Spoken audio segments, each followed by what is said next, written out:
प्यारे बच्चों, आज हम पढ़ेंगे पावलोव की थ्योरी।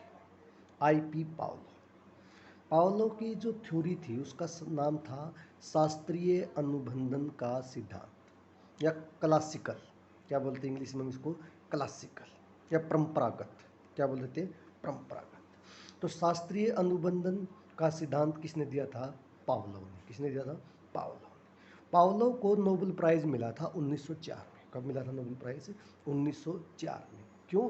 क्योंकि इन्होंने पशुओं के ऊपर प्रयोग किया था और पशुओं में प्रयोग करने के लिए क्या लिया था इन्होंने? एक कुत्ता। क्या लिया था? एक कुत्ता। इनके सिद्धांत के नाम है बहुत सारे। अनुकूलित अनुक्रिया का सिद्धांत भी बोल देते हैं इनको। अनुकूलित अनुक्रिया का सिद्धांत। संबंध प्रत्यावर्तन का सिद्धांत। संबंध प्रत्यावर्तन का सिद्धांत या कई बार सह संबंध पर आधारित। ये सिद्धांत इसका किसके ऊपर आधारित है? सह संबंध के ऊपर आधारित। या प्रतिवादी अनुबंधन। क्या बोल देते हैं इसको? प्रतिवादी अनुबंधन। संबंध सहचर्य का। संबंध सहचर्य का या कई बार बोलते हैं कंडीशनल रिस्पॉन्स। कंडीशनल रिस्पॉन्स या कई बार इसको बोल देते हैं एस टाइप। क्या बोल देते हैं? एस टाइप या CR थ्योरी। क्या बोल देते हैं इसको? CR theory. CR थ्योरी का मतलब classical conditional response. Classical conditional response. सबसे पहले प्रयोग में क्या लिया इन्होंने? कुत्ता लिया। कुत्ते के मुख के अंदर क्या कर डाल दी? परख नली। और उसको किस में फिट कर दिया? एक जार के में फिट कर दिया। क्या करते? कुत्ते को भोजन दिखाया दिया और भोजन दिखते ही कुत्ते के अंदर अनुक्रिया हुई। क्या बनी? लार बनी। और लार को मापने के लिए एक यंत्र रखा जिसमें लार 2 mm से 5 mm तक जाते हैं। प्रयोग क्या किया? पहले कुत्ता, फिर क्या बजाई? घंटी। क्या बजा दी? एक घंटी जिसको हम बोलते हैं CS। और घंटी बजाते ही क्या दिया गया? भोजन। क्या दिया गया? भोजन। और भोजन दिया गया तो उससे पहले क्या आई? लार। तो सिंपल से क्या था कि कुत्ता था CS और कुत्ते को क्या घंटी बजाई, फिर भोजन दिया गया और फिर क्या आई?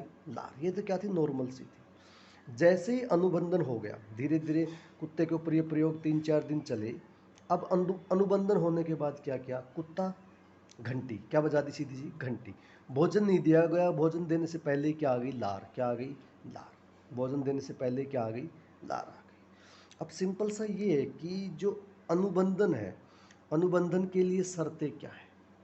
एक तो जो क्रम है वो निश्चित रहना चाहिए। UCS का क्रम और CS का क्रम, मतलब घंटी का और भोजन का क्रम क्या रहना चाहिए? निश्चित रहना चाहिए।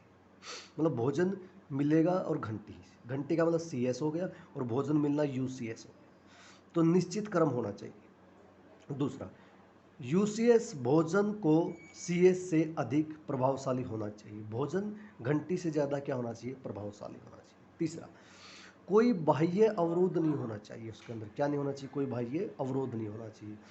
अनुबंधन की दिशा अनुकूल हो। अनुबंधन की दिशा क्या होनी चाहिए? अनुकूल होनी चाहिए। अब इसके नियम कौन कौन से थे? सबसे पहला नियम था इसका उत्तेजना। क्या थी? उत्तेजना। कि कुत्ते में क्या होना चाहिए? भोजन के प्रति उत्तेजना होना चाहिए। दूसरा नियम, उत्तेजना कब होगी? जब UCS भोजन और CS घंटी के बीच में क्या बन जाएगा? संबंध बन जाएगा। दूसरा, विलोपन का नियम। क्या हो जाएगा? विलोपन। विलोपन का नियम का मतलब क्या हुआ? जब बीच में भोजन को बंद कर दिया, सीधी घंटी बजा दी, तो फिर भी क्या आ गई? लार आ गई। विलोपन का नियम। सवत पुनर्बलन का लाभ। सवत पुनर्बलन का लाभ। चौथा, उद्दीपक सामान्यीकरण। उद्दीपक का सामान्यीकरण हो जाता है इसमें।